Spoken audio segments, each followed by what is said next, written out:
How to make goo.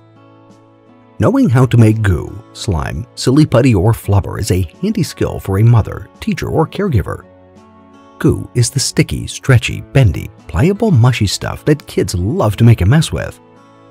But kids aren't the only ones who can use goo.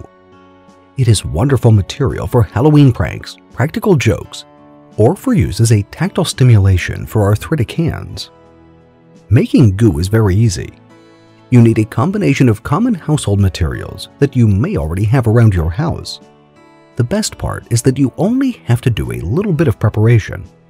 The kids can take over soon afterwards. Here are 2 ways to make goo. Using glue, liquid laundry soap, because laundry detergent won't do, and perhaps food color. 1. Take a bottle of Elmer's or white craft glue. Any size will do. The amount of glue you use is equal to about half of the final quantity of the goo. Pour the glue into a non-porous bowl. A disposable container is best so that you can just throw it out afterwards, but the mixture will wash off easily with soap and water. 2.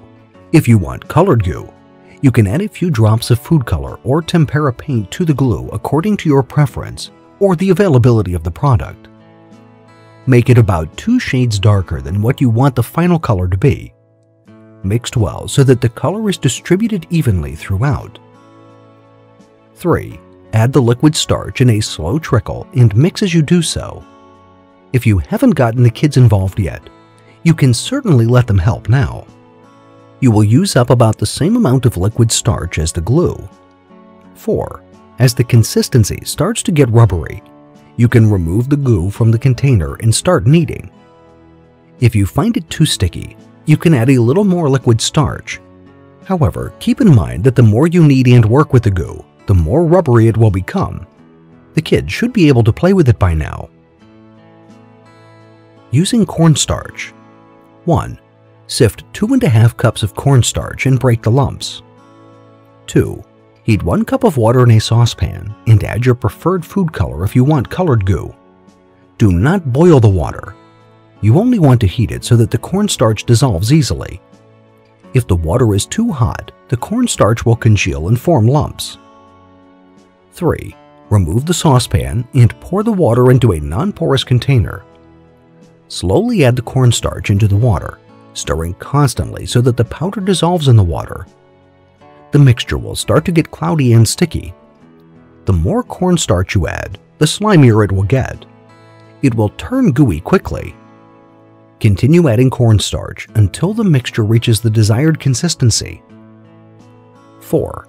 When the water is cool to the touch, you can let the kids start to play by kneading the goo. If it's too watery or runny, you can add more cornstarch. Note: goo, while harmless and non-toxic, if you use non-toxic glue for the first recipe, is not edible, but it won't cause harm if ingested. It can be difficult to clean up though, so it's best to play with it outdoors and to use clothes that you don't mind getting dirty. After playing with goo, everyone will have a perfect excuse to get a good hosing down in the garden. Now you know how to make goo.